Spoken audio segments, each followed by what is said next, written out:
Жалал Абад, Ош областында алыс аймақтардың башқа көп жақтарына барып келгенбіз. Көптөгөн элди көрүп келгенбіз.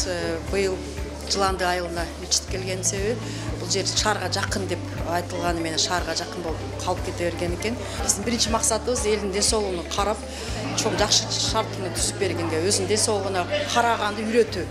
Кантип кандай кам көрүш керек экенин үйрөтүп коюп кетсек, анан элдер уже ишин алып кете берет.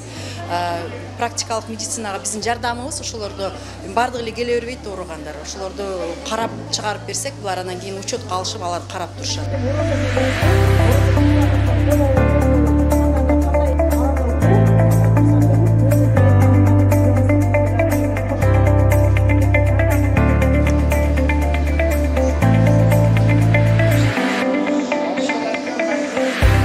Мен 5 ай мурда жыгылгамда, ошо травматологка келдим.